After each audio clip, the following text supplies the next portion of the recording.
Sudan میں جو کچھ ہو رہا ہے نا، وہ صرف ایک خانہ جنگی نہیں ہے۔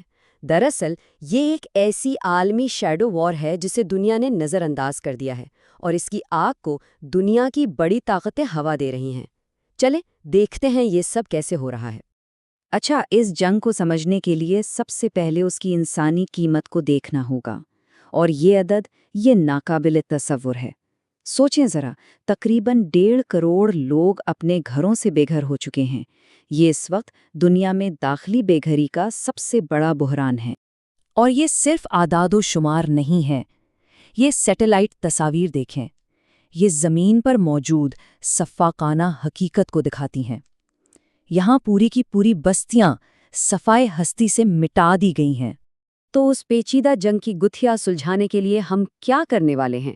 سب سے پہلے ہم اس کی انسانی قیمت پر بات کریں گے، پھر دیکھیں گے کہ آخر لڑ کون رہا ہے، اور آخر میں ان عالمی طاقتوں کو بے نقاب کریں گے جو پردے کے پیچھے سے یہ سارا کھیل چلا رہی ہیں۔ چلیں تو سب سے پہلے بات کرتے ہیں اس انسانی تباہی کی، ایک ایسی تباہی جو صرف اعداد و شمار تک محدود نہیں ہے۔ یہ صرف نمبرز نہیں ہیں، یہ جیتی جاگتی انسانی زندگیاں ہیں۔ 1.5 لاکھ سے زیادہ لوگ مارے جا چکے ہیں، دارفور میں نسل کشی کے سنگین الزامات ہیں، آدھے سے زیادہ اسپتال تباہ ہو چکے ہیں، اور سچ تو یہ ہے کہ یہ دنیا کا وہ بحران ہے جسے سب نے بھلا دیا ہے۔ لیکن سوال یہ ہے کہ اس ساری تباہی کے مرکز میں ہے کون؟ تو بات یہ ہے کہ یہ جنگ دراصل 2 جنریلوں کی ذاتی لڑائی ہے، ایک ایسی لڑائی جس نے پورے ملک کو ان کی انا کی بھینٹ چڑھا دیا ہے۔ دیکھیں، ایک طرف ہے ملک کی سرکاری فوج یعنی SAF، اور دوسری طرف ہے ایک بہت ہی طاقتور نیم فوجی دستہ RSF، اور مزے کی بات یہ کہ یہ کبھی اسی فوج کے اتحادی ہوا کرتے تھے۔ آج یہ دونوں ایک دوسرے کے خون کے پیاسے ہیں، اور لڑائی صرف ایک چیز کی ہے، ملک پر قبضہ۔ اور یہ سب کچھ راتوں رات نہیں ہوا۔ اس ٹائم لائن کو دیکھیں تو پتہ چلتا ہے کہ 2019 میں جمہوریت کی ایک امید جاگی تھی جب ایک آمر کو ہٹایا گیا، لیکن پھر ایک فوجی بغاوت نے اس امید کو بری طرح کچل دیا، اور آخرکار اپریل 2023 میں یہ تنازع ایک خوفناک مکمل جنگ میں بدل گیا۔ لیکن کہانی یہاں ختم نہیں ہوتی۔ یہ صرف مقامی طاقت کی لڑائی نہیں، بلکہ یہ تو طاقتور غیر ملکی مفادات کے لیے ایک شطرنج کی بساط بن چکی ہے۔ اور سب سے اہم بات یہ ہے کہ اگر باہر سے مدد نہ ملے نا، تو یہ جنگ شاید اتنی لمبی چلتی ہی نہیں۔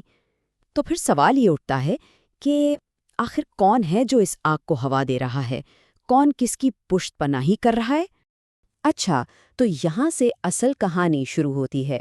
ایک طرف ہے متحدہ عرب امارات جو کھل کر RSF کی حمایت کر رہا ہے، اور دوسری طرف ایک بہت ہی عجیب و غریب اتحاد ہے۔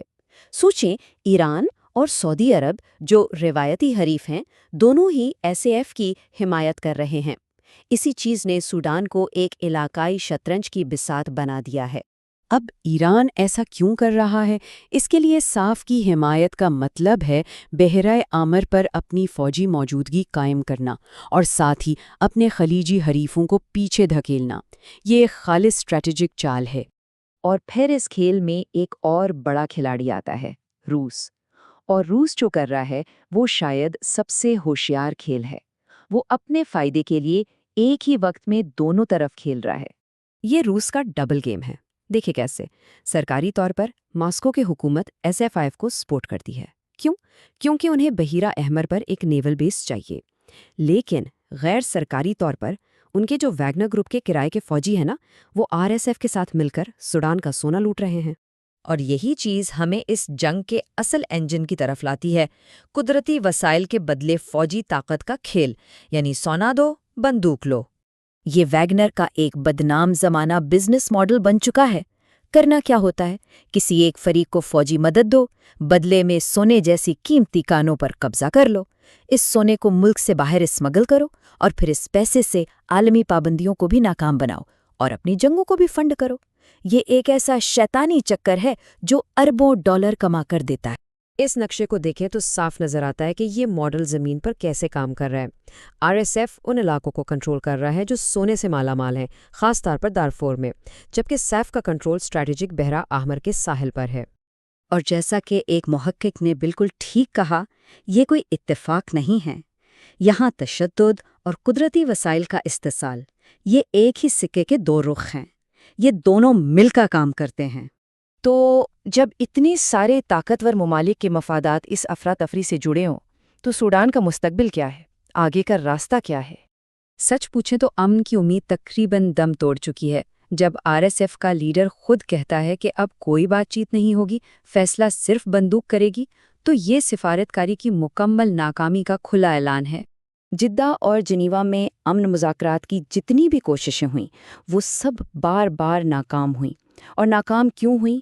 کیونکہ ایک طرف تو لڑنے والے فریق بات کرنے کو تیار نہیں، اور دوسری طرف وہی ممالک ان کوششوں کو کمزور کر رہے ہیں جو امن کا دعویٰ تو کرتے ہیں لیکن ساتھ ساتھ جنگ کے لیے ہتھیار بھی فراہم کرتے ہیں۔